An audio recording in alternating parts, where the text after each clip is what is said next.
16절에서 31절까지 내용입니다.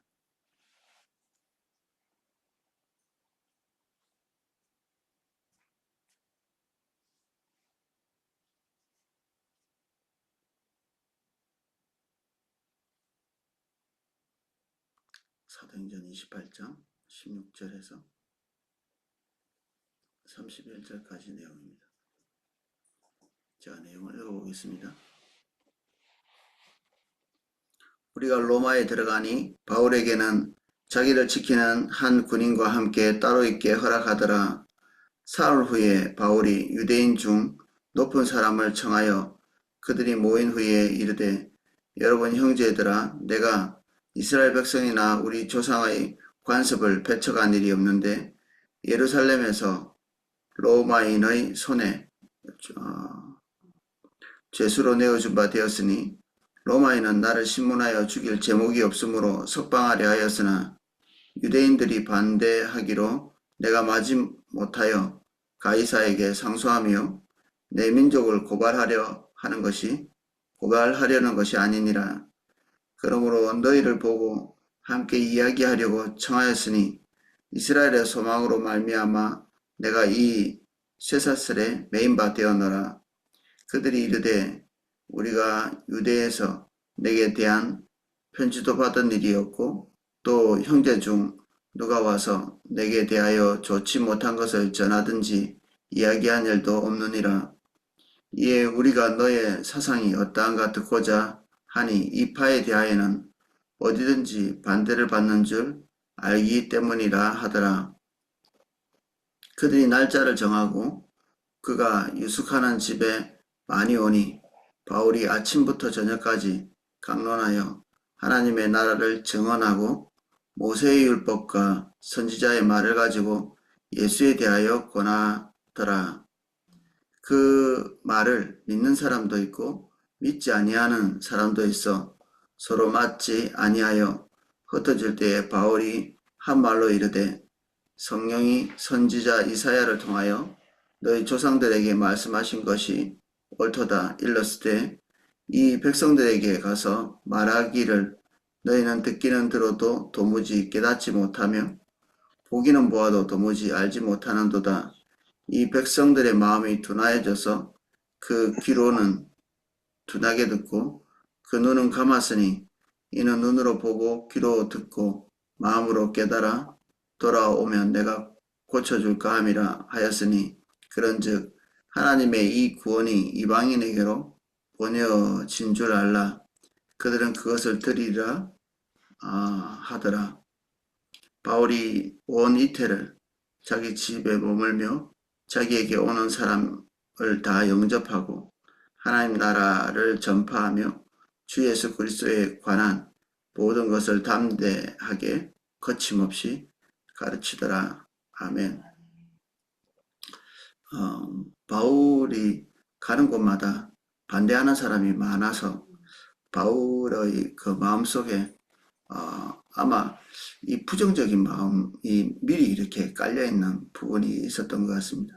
로마에 들어가자마자 그를 박해하고 그리고 그에게 반대하고 또 사람들이 자기의 지금 이 행동, 로마의 황제에게 이제 재판을 요청하는 이것이 사람들의 마음속에 어떻게 비춰질까 했던 것도 아마 염려가 있었던 것 같습니다. 그래서 복음을 전하는 첫 번째 목적으로 이제 자기에 대한 변명을 이제 시작하죠. 내가 유대인들과 대립하는 자리에 있기를 원치 않다 하는 내용들을 먼저 말하고 있습니다. 이제 실제로 로마에 있는 사람들은 사도 바울에 대한 부정적인 마음들은 없었죠.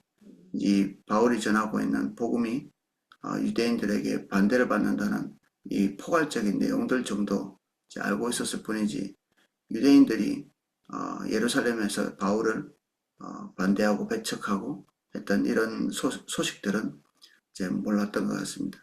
근데 이것도 신기하죠. 이게 제법 시간이 됐는데 예루살렘에서부터 아무런 어떤 전갈 같은 것도 없었다는 것 자체도 좀 신기한 일이기도 합니다. 왜냐하면 전 세계에 있는 모든 회당에 대한 영향력들이 이 예루살렘 그 신전을 중심으로 한 세력들이 영향을 발휘하고 있었던 그런 때거든요. 모든 회당은 기본적으로 이 예루살렘 공의회의 우호적이었고 또 그들의 지시사항을 받는 게 좀 일반적이었기 때문에 만약에 정말 지독하게 사도 바울을 방해한 이 산헤드린 공회라면 이제 사도 바울이 걱정했던 것이 실제로 그들에게 닥칠 그런 확률이 많은 거죠. 사도 바울은 배를 타고 가고 또 전가를 하는 사람들은 또 육로로 가서 여기 방해하고 싶은 그런 생각도 있었을 것 같은데 이런 일은 이제 일어나지 않았던 거죠. 어떤 이유에서든지 간에. 그래서 부정적인 일들을 충분히 할 수 있는데도 일어나지 않고 긍정적인 일이 있을 만한데도 일어나지 않고 이 뒤에는 여러 번 반복하지만 하나님이 계시는 거죠. 하나님께서 당신의 일을 사도 바울과 함께 하시기 위해서 부정적인 일까지도 허락하는 거죠. 거기에 사단이 개입했다 할지라도 사단이 그 일을 적극적으로 할 수 있도록 도장 찍지 않으면 사단의 그 방해는 있을 수가 없습니다. 우리를 향한 부정적인 여러 가지 일들이 매일 터질 수 있죠. 근데 그것도 하나님께서 도장 찍지 않으면 절대 일어나지 않습니다. 하나님은 모든 것의 최종 결정권자죠.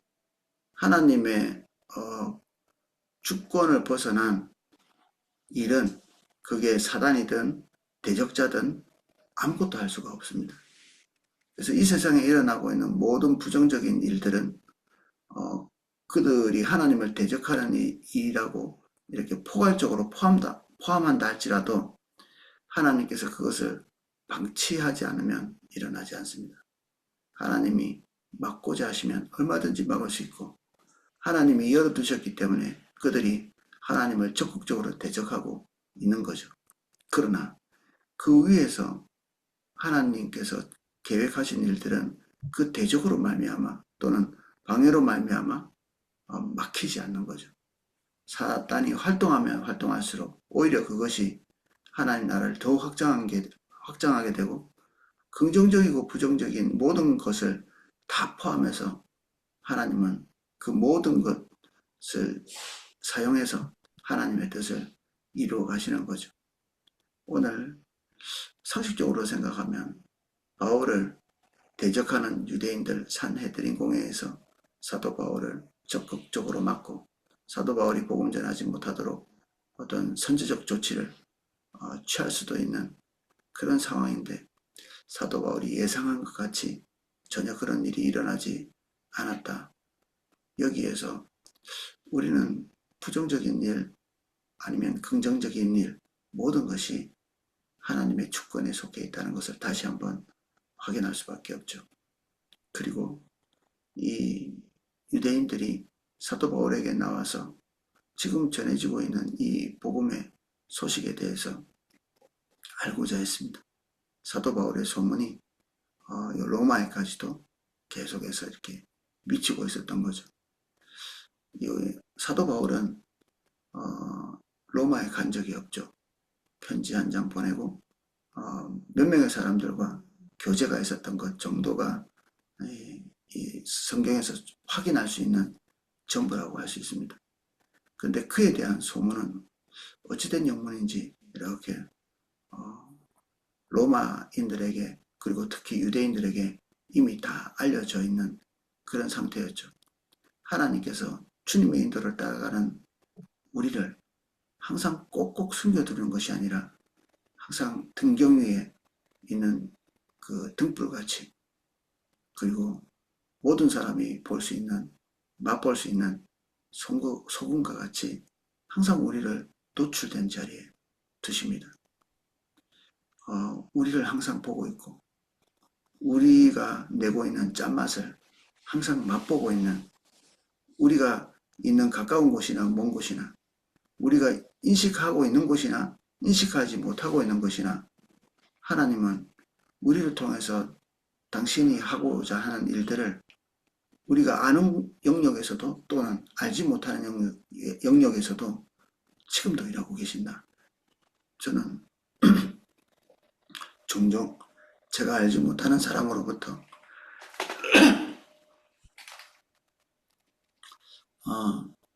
저를 봤다든지 제가 설교하는 걸 들었다든지 제가 포도나무교회에서 뭐 설교해서 남아있는 영상이 그렇게 많이 없거든요. 그런데도 들어야 될 사람은 다 듣고 또 제가 전달해야 될 내용들이 필요한 사람들은 어떤 경로를 통해서든지 다 듣고 대한민국 방방곡곡에서 필요한 사람들과 연결은 항상 연결되어 있는 저에 대한 이미지도 나쁠 수도 있고 좋을 수도 있는 거죠.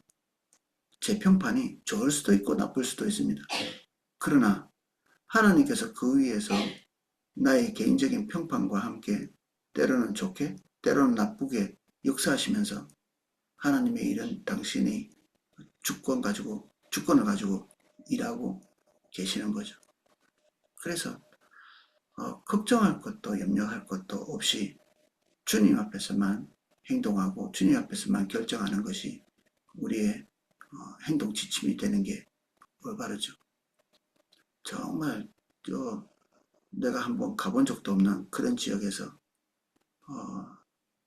어떤 영상을 통해서 어떤 메시지를 들었는데 자기에게 개인적으로 도움이 되었노라 이런 얘기를 하는 것을 가끔 듣거든요. 하나님이 하려고 하면 얼마든지 우리의 지평을 넓힐 수 있고 우리의 걸음걸음 하나님께서 사용하실 수 있는 것이죠. 굳이 드러낼 필요도 없고 굳이 감출 필요도 없는 주님께서 때로는 노출시키시고 때로는 덮으시면서 우리와 함께 동행하고 계신다.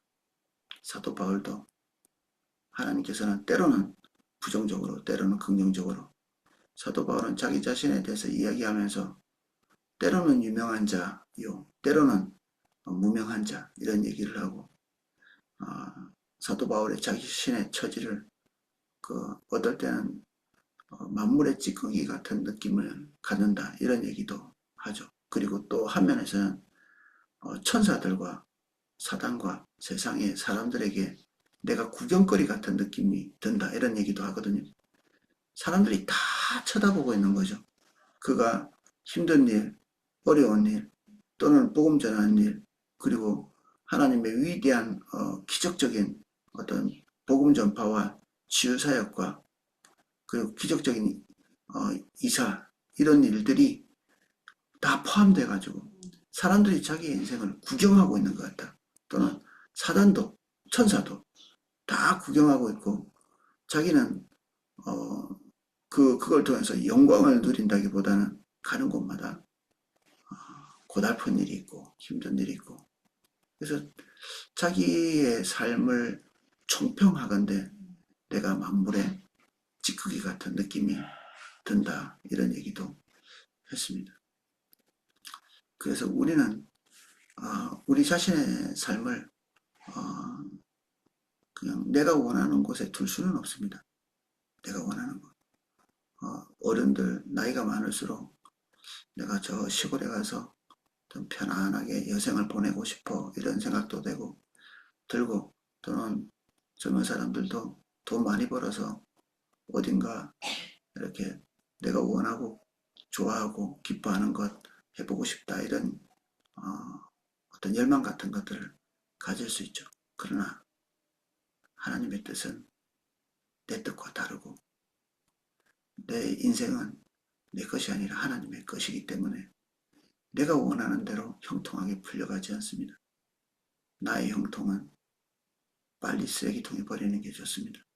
내가 원하는 대로 가고 싶은 열망이 있지만 빨리빨리 정리하고 하나님께서 원하시는 형통, 하나님 뜻대로 되는 형통, 그리고 나의 개인적인 발행과 상관없는 하나님의 계획과 정사진 이것으로 빨리 갈아타야 되죠. 우리가 빨리 갈아탈수록 우리의 삶이 주님과 일관된 곳으로 이렇게 걸어갈 수 있습니다.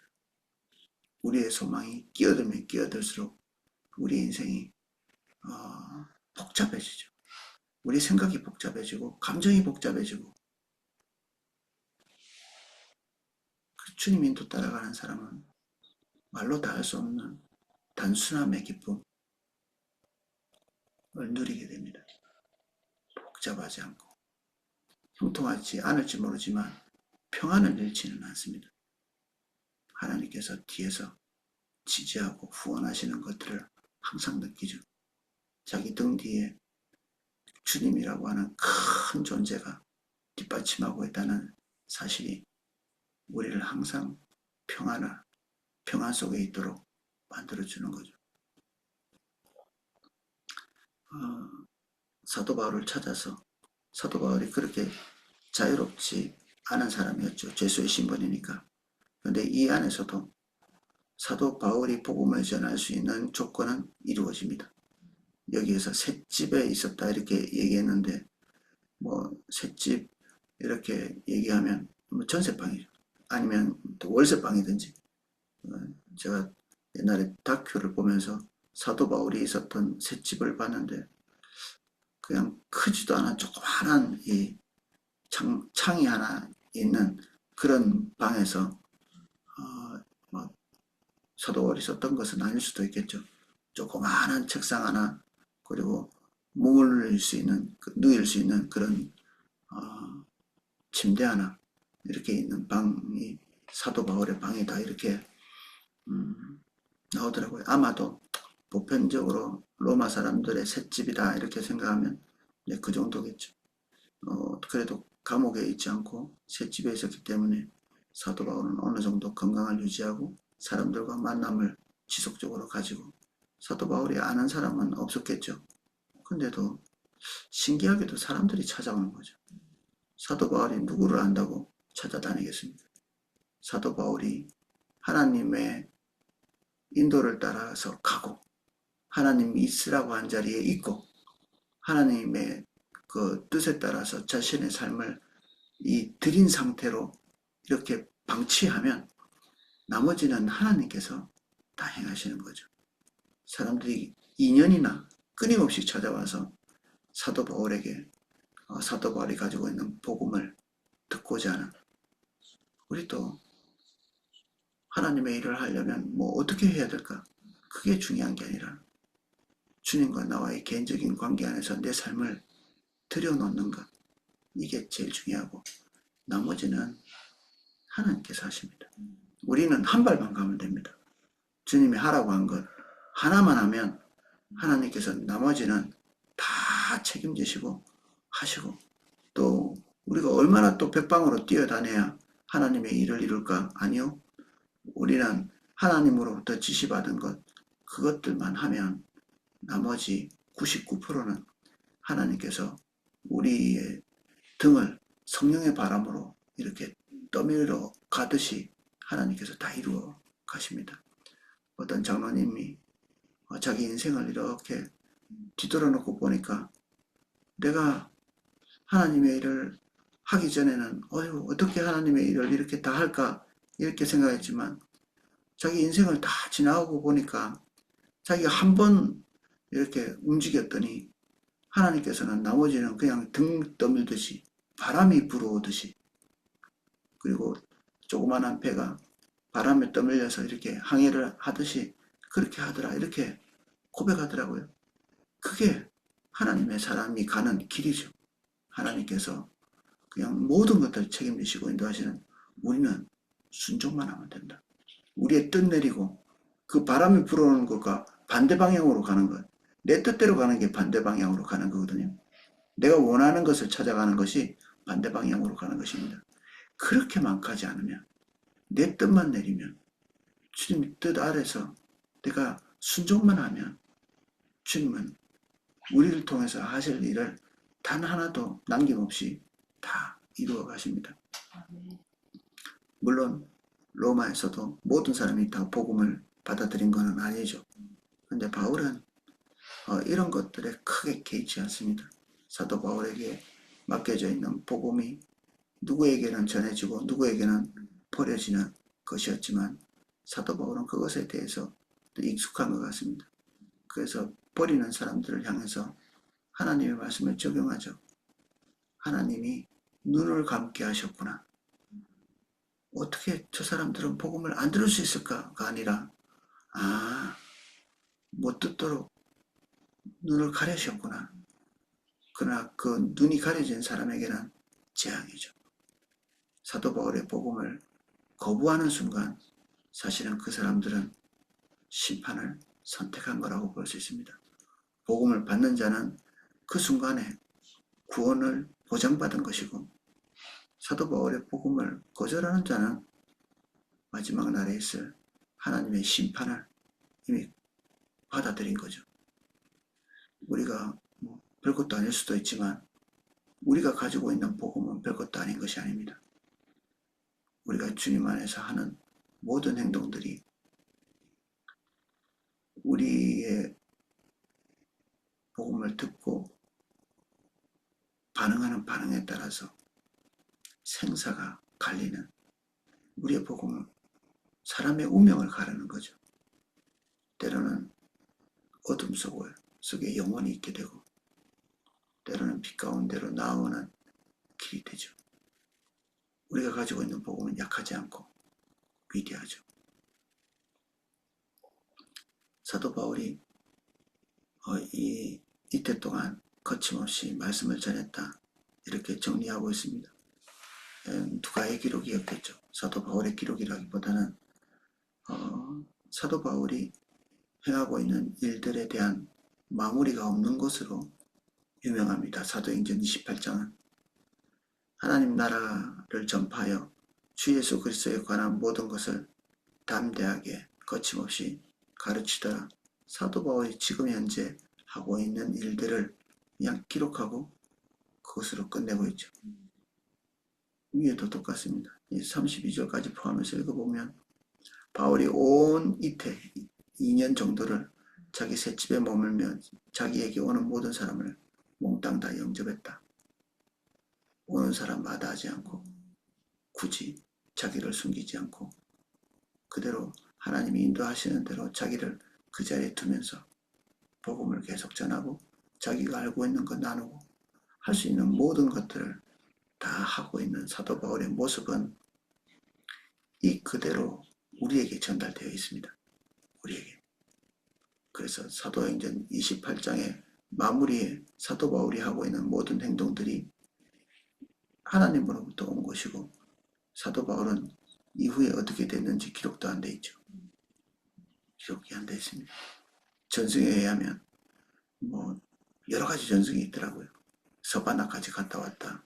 그리고 재판 받아서 죽었다. 이런 내용들은 그럭저럭 신빙성이 있는 내용이겠지만 여기에서 일부러 사도행전은 끝내고 있죠. 끊임없이 복음을 전파하고 있는 현재 진행형으로 딱 끝내고 있습니다. 현재 진행형. 그러니까 어떻게 보면 우리가 드라마 같은 걸 보고 있는데 한창 진행되다가 딱 끝난 그런 느낌이죠. 뭔가 종결, 마무리 이렇게 하다가 죽었더라. 이렇게 사형을 당했더라. 이런 내용도 없이 그냥 중간에서 뚝 끊어져 있죠. 복음은 전파되고 있었다. 이것이 가장 중요한 내용입니다. 사도 바울의 인생이 어떻게 됐을까? 이것에 주목하고 있지 않죠. 사도 바울을 통해서 복음은 어떻게 전해지고 있는가? 이게 마지막 사도행전의 모습입니다. 복음이 전해지고 있었다. 복음이 전해지고 있었다. 오늘날도 복음이 전해지고 있었다입니다. 전해졌다가 아니라 전해지고 있었다. 현재형이죠. 우리는 일정 기간 동안은 사도행전 속에 들어갔다 나왔습니다.